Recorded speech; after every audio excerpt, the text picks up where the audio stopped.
ambassadeurs, Bioinvest, la Fondation Rabaudouin, mais aussi IF Entrepreneuriat et PADEM PME sont qui. Et je remercie également le PADEM PME qui m'a permis d'être aujourd'hui légalisé et reconnu par Bioinvest ainsi que la Fondation Rabaudouin. Je vous remercie. Titia Mukuna, CEO de l'entreprise café quinoise et Dorcas Meakulucha, productrice de jus, sont là le 2 lauréates du prix Ubora dans sa première édition en République démocratique du Congo. Une compétition qui a connu la participation de plus de 480 petites et moyennes entreprises qui ont concouru pour 2 places. Pour rappel, le prix Ubora est l'initiative de la Fondation Roi Baudouin et Bio-Investing visant à promouvoir et soutenir le PME d'excellence en RDC en partenariat avec IEF Entrepreneuriat et Kivu Entrepreneur. La cagnotte pour les 2 lauréats s'élève à 30 000 $ américains. Une occasion pour l'ambassadrice de la Belgique en RDC, Rosanne de Bilderling, de placer un mot pour la circonstance. Et je crois très sincèrement que tout ce qui entoure le climat des affaires, la promotion de l'investissement et tout ce qui est autour de ce secteur-là devra vraiment être un partenaire de la RDC. On s'engage à promouvoir, à accompagner et on espère aussi qu'il y aura encore beaucoup d'entrepreneurs qui pourront développer des activités ici et bien sûr beaucoup de femmes.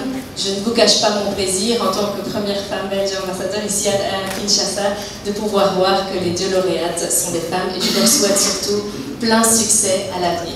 Merci beaucoup et encore toutes mes félicitations. Le gouvernement congolais, ici représenté par le Dr Yves Bunkoulou, ministre de la Jeunesse, Nouvelle Citoyenneté et Cohésion nationale, a remercié la Fondation Roi Baudouin et Bio-Investing, sans oublier les 2 incubateurs locaux, à savoir IEF Entrepreneuriat et Kivu Entrepreneur.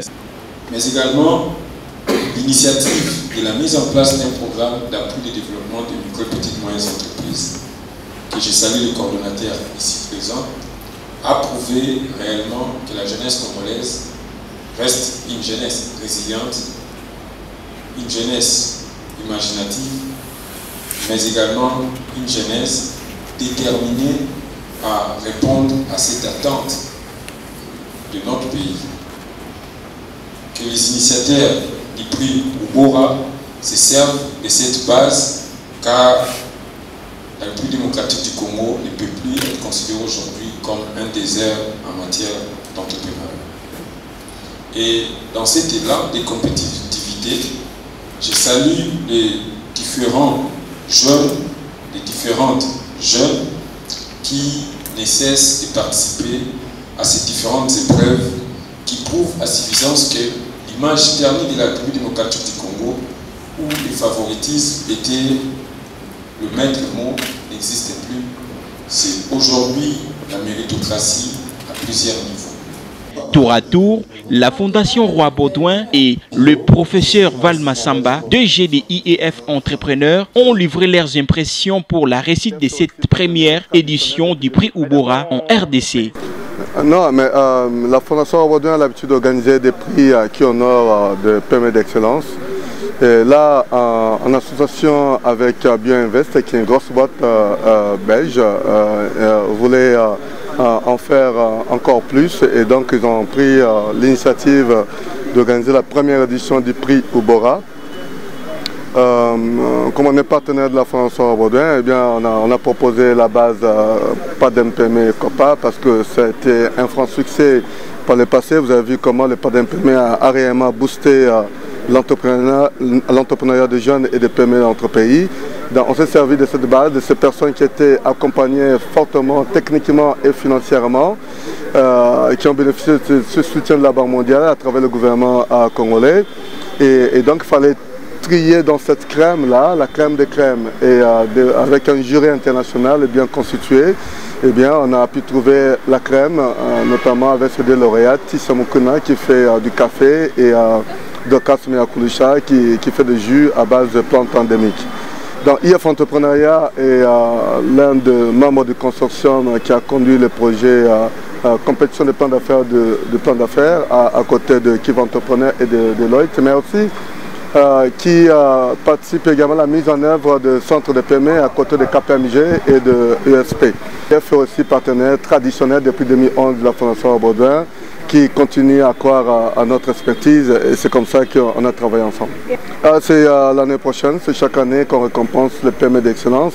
Ces PME étaient toutes excellentes, on a eu plus de 478 candidatures pour en retenir que 2. C'était houleux au niveau du jury parce que c'était de meilleurs projets à tous. Et c'est ça le mérite du PADEMPM aujourd'hui. Vous avez vu tout le monde plébisciter le PADEMPM COPA parce qu'ils ont vu la qualité des dossiers. Après, il fallait satisfaire ceux qui ont fourni beaucoup plus d'efforts, qui étaient beaucoup plus rigoureux. Dans l'année prochaine, il y aura une nouvelle édition. Et voilà, on aura encore d'excellents entrepreneurs l'année prochaine. Ce qui est bien encore, c'est de voir que les 3/4 des entrepreneurs sont des femmes. Et donc la Fondation Rambaudouin, avec BioInvest, a initié un prix pour les PME en RDC, le prix Ubora.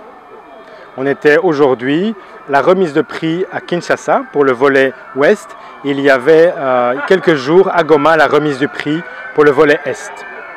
D'abord, on félicite évidemment les 2 lauréates ici à Kinshasa et les 2 lauréats pour l'Est.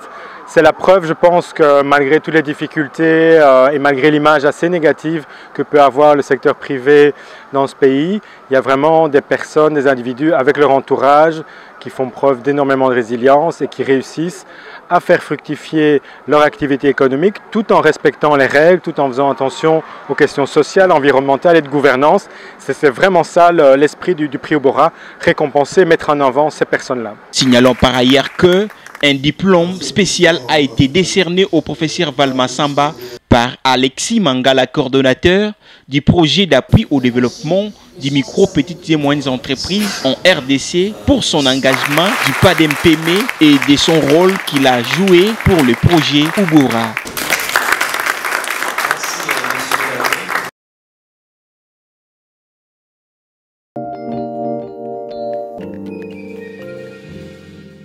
Mesdames et messieurs, mes souhaits pour toute la vie du projet à venir sont ceux du succès, des performances et de réussite. C'est par ces mots et au nom de son Excellence, Monsieur le ministre de l'Agriculture, que je déclare ouvert les travaux d'atelier de 5 jours et le lancement officiel du projet à venir. Que Dieu bénisse la République démocratique du Congo.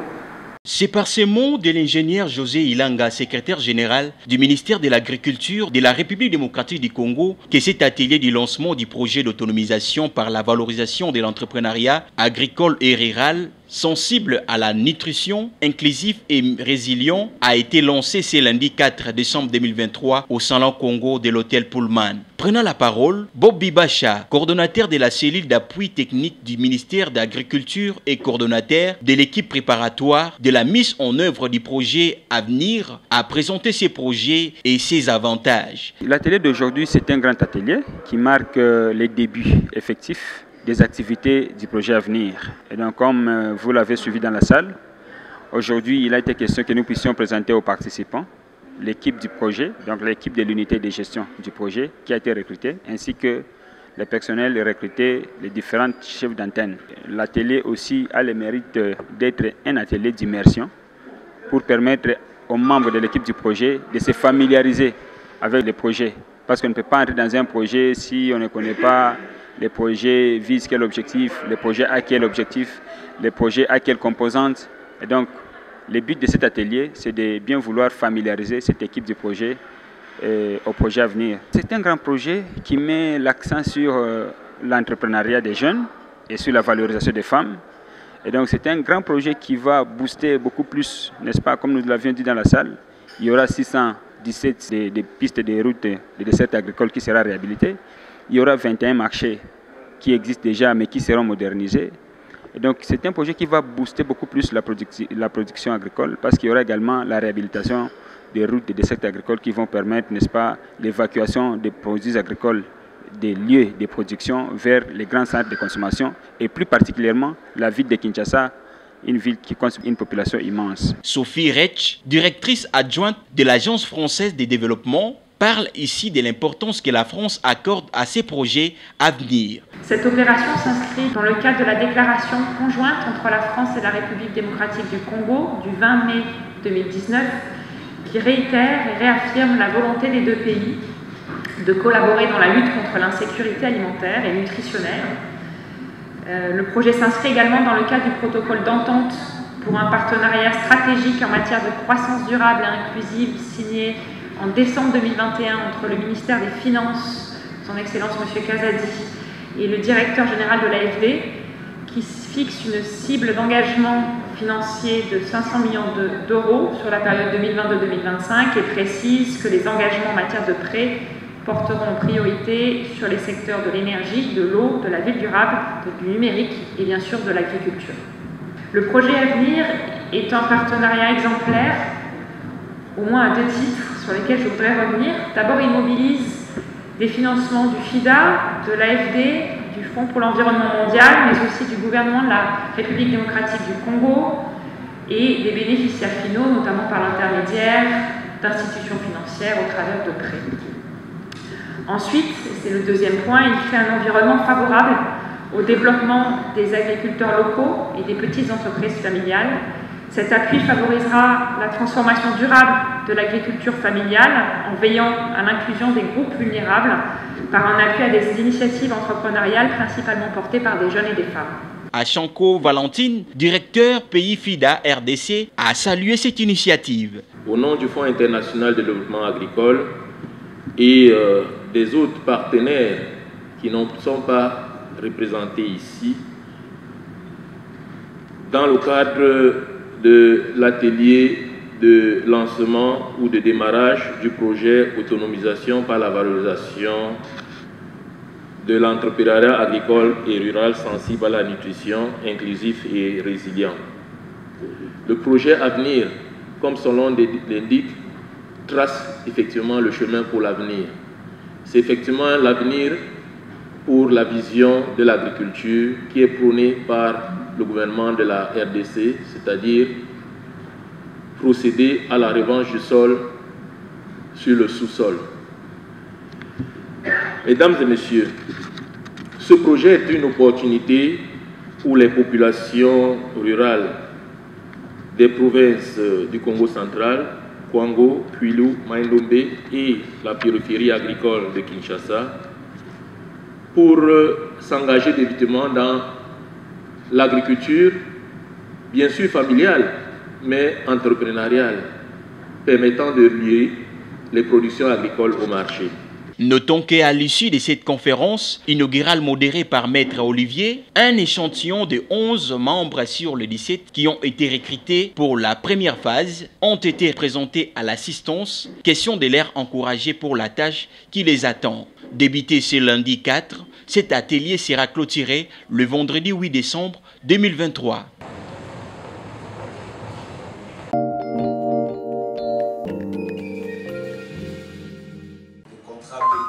C'est parti avec la formation au partenariat public-privé que la structure RDC Infrastructure Forum a organisée dans sa deuxième phase qui a pour objectif de pallier au déficit d'expertise et renforcer les capacités des cadres et agents de l'administration publique impliqués dans le montage des PPP en matière de développement, de structuration, de gestion et régulation des infrastructures économiques et sociales de manière optimale et durable et en s'appuyant sur les cas pratiques de réalisation des projets d'infrastructures en Afrique. Bodom Matungulu, responsable de cette structure, donne ici le canevas de cette formation pour la première journée. Nous sommes là, c'est la continuité du programme que nous avons lancé.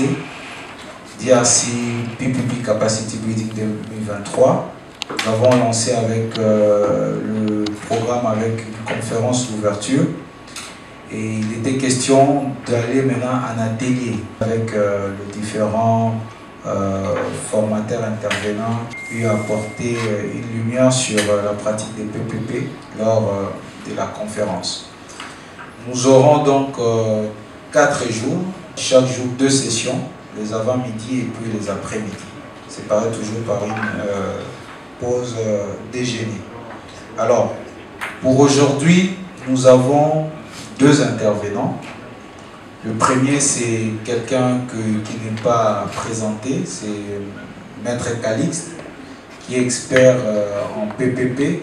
Il est parmi les gens qui ont écrit en fait la loi PPP en RDC et qui a une expérience dans les montages de projets PPP, surtout ici en RDC. Et lui, il va commencer en fait ce matin. Aujourd'hui, il nous parlera du cadre légal et réglementaire des PPP en RDC. Il sera question ici de pouvoir aller un peu plus en détail. Et là, nous aurons vraiment besoin à ce que ça soit plus interactif, qu'on puisse poser toutes les questions qu'on aura. Nous reviendrons pour avoir une séance avec M. David Emané. Lui, il est le responsable de l'unité PPP du Gabon.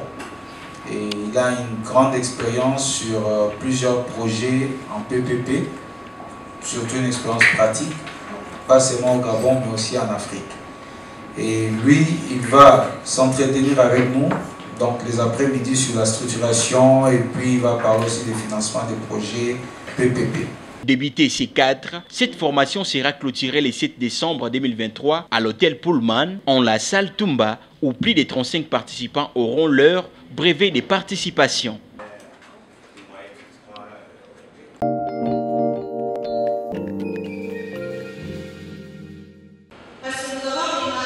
La salle des conférences Ingéno City a servi de cadre pour abriter cette activité dénommée Inspire-moi Talk Show, comme explique ici l'un des organisateurs. C'est un talk show qui parle déjà de l'activité qui va se tenir au mois d'avril, le 1er et le 2 avril, les 3, avec les amis qui viendront de plusieurs pays. On aura des amis de Brazzaville, Cameroun, Côte d'Ivoire, Gabon au même moment, et les amis d'Ouganda et les amis qui viendront de l'étranger, les diasporas de Belgique, France, États-Unis, qui seront avec nous avec un forum Inspire-moi, où nous allons mettre la lumière sur les aînés qui ont impacté, qui ont excellé dans leur vie, dans leur domaine. Et nous, les jeunes Africains, nous, les jeunes leaders, le vrai leader de demain. Le jeune qui nous suit, certainement, il doit croire à leur passion, il doit croire à leur créativité. Certainement, les Congos a besoin de nous, l'Afrique a besoin de nous. Innovons, mettons des solutions en place. Le Congo de demain nous appartient. Des panels ont caractérisé ces assises, dont le premier était axé sur l'innovation, l'entrepreneuriat et l'employabilité de jeunes, où des intervenants ont enrichi l'assistance. À savoir, le premier, le docteur Jean-Trésor Nzali, qui a parlé comment trouver du travail dans le circuit international. Il m'a été demandé de parler de comment trouver du travail dans le circuit international. Et nous avons voulu donner le contexte global de l'employabilité dans notre pays avec les différentes contraintes. Et nous avons également appelé les jeunes surtout à renforcer leurs capacités de manière continuelle pour être compétitifs. Parce que le travail international, c'est un travail qui nécessite beaucoup d'exigences. Il faut être compétent, il faut savoir bien élaborer son CV, savoir bien présenter sa lettre de motivation. Donc il y a des exigences auxquelles on a essayé de partager avec les jeunes. La deuxième intervenante, c'est Sylvie Comtir, analyste des projets chez FOGEC, a parlé des conditions pour accéder au financement du FOGEC. Nous avons échangé avec les entrepreneurs les conditions, comment faire pour accéder au financement du FOGEC. Nous avons fait comprendre aux entrepreneurs que nous sommes là pour eux. Le FOGEC a été créé par eux. C'est une idée qui a été prise par le chef de l'État pour faire des entrepreneurs congolais des millionnaires, et il l'a matérialisé, concrétisé à travers le FOGEC. Donc nos portes sont ouvertes, ils peuvent passer à tout moment quand ils ont des projets qui leur tiennent à cœur pour faire évoluer leurs entreprises. Nous sommes là, nous sommes dispo.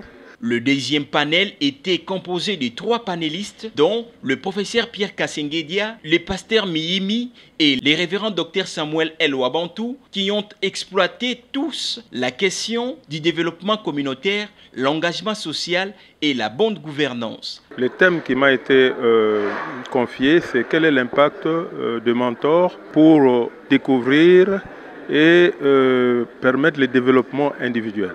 Un mentor, c'est qui ? Un mentor, c'est quelqu'un qui cherche à vous soutenir pour que vous puissiez mieux faire, pour que vous puissiez augmenter vos performances. Nous devons avoir des organisations dont leur rôle, c'est de soutenir nos jeunes qui ont des start-up. Nous devons avoir des organisations dont leur rôle, c'est de soutenir les étudiants qui ont des œuvres d'esprit d'innovation qui peuvent contribuer au développement de notre pays. Et je peux vous dire que j'ai positivement j'ai constaté qu'il y a quand même des jeunes qui travaillent.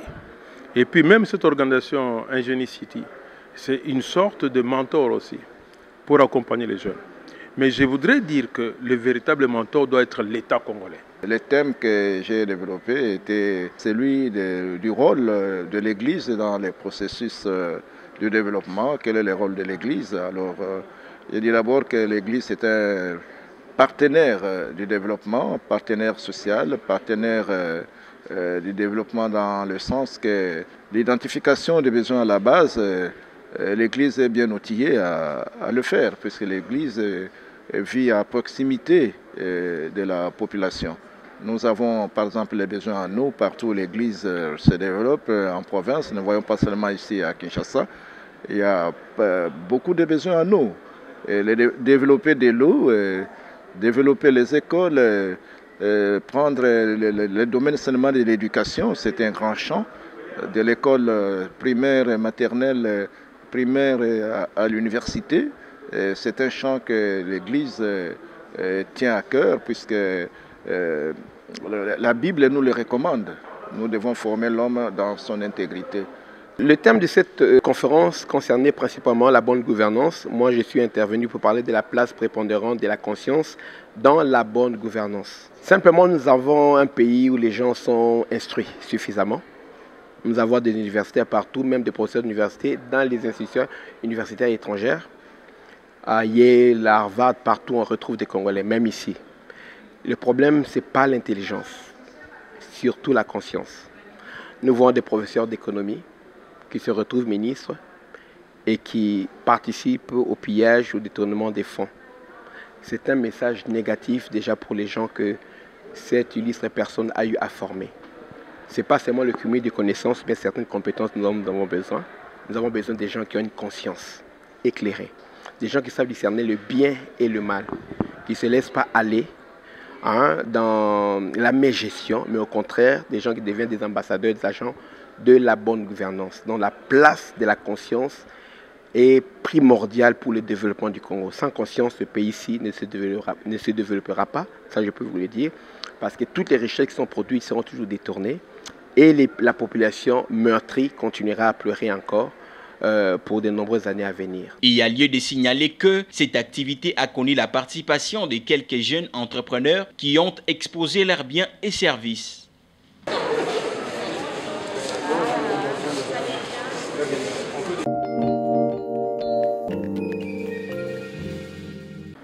Ah bon, j'ai apporté, ce que nous avons apporté, c'est nos modèles.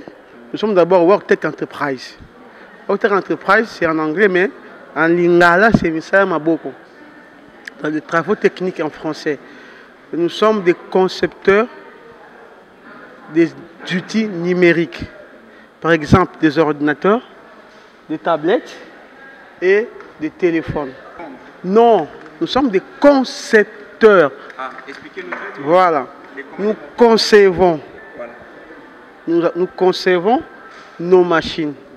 Comme nous n'avons pas le moyen de fabriquer ici, nous envoyons à nos fournisseurs, ils fabriquent pour nous et ils nous envoient en pièces détachées.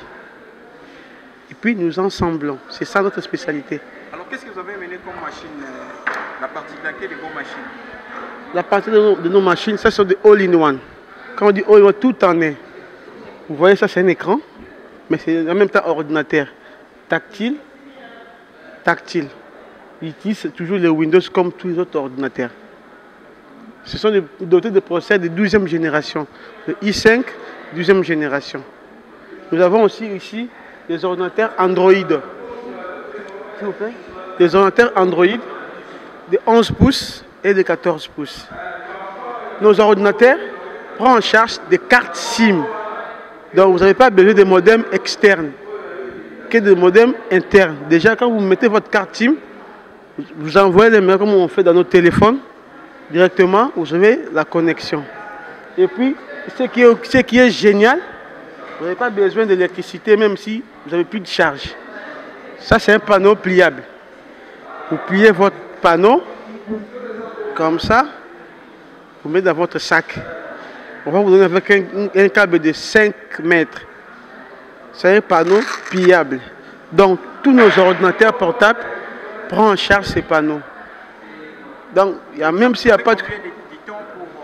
5 heures du temps pour charger un ordinateur pareil. Et puis, ça, l'ordinateur Android dire 8 heures du temps et 16 heures du temps de travail.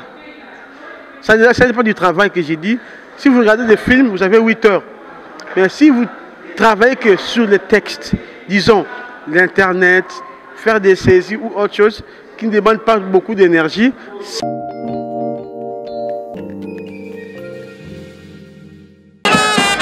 Le dimanche 3 décembre 2023 a été marqué par la caravane du candidat député national de Lukunga numéro 281, Professeur Kabasiele Yenga Albert, dans la commune de Mongafula. De sa résidence, l'équipe de campagne a pris la route de Kindélé, en passant par l'université de Kinshasa où il a communié avec sa base.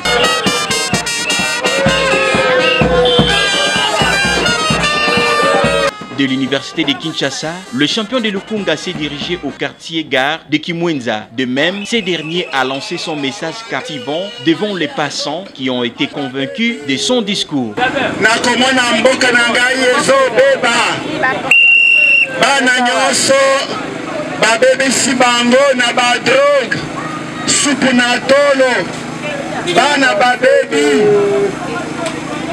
Gaïna kokende bitumba contre ba Libanais, ba Indiens, ba baby sibala na biso, soupe na tolo.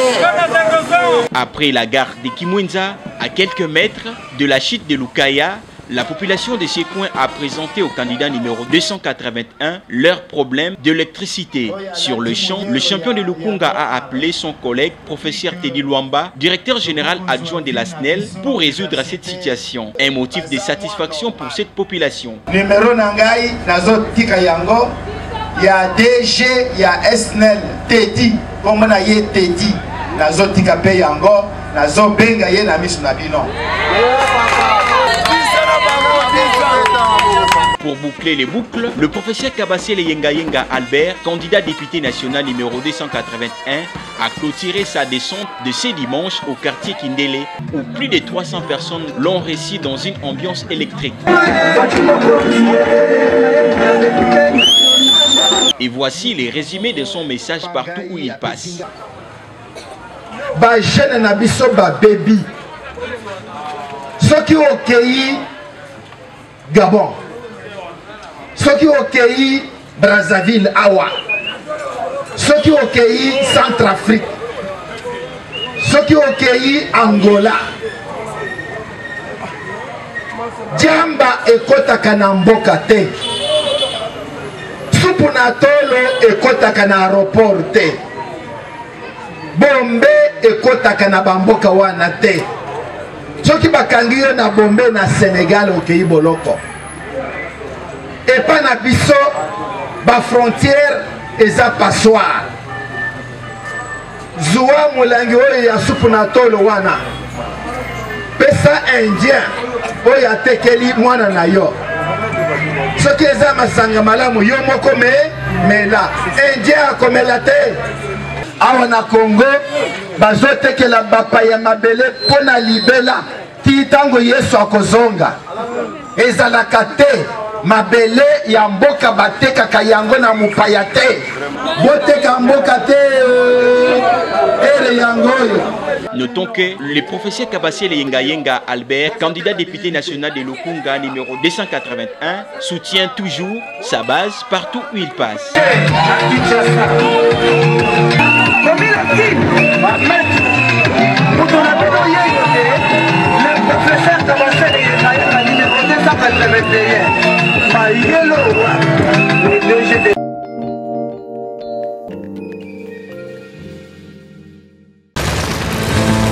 Tout Funa, derrière les numéros 149, Jordan Lumumba, choix réfléchi de Funa, Bandalungwa, Bumbu, Selembao, Kasavubu, Kalamu, Makala, Ngiringiri, Topona Mwana Mabele, Yende Lipamboli Yabana Funa, Pona Kolobela Bino, Jordan Lumumba numéro 149, Ayena Mopepe Asikae, Makambo ya Kuluna, Mabengi, Courant, Mai, Pe Banzela, Tala Molobeli Nabino Yeyo, Jordan Lumumba 149, Chouanangaï Pona le 20 décembre, Nako Pona Jordan Lumumba numéro 149, pona kosunga bana funa pe mokonzi ya mboka Félix Antoine Tshisekedi Tshilombo.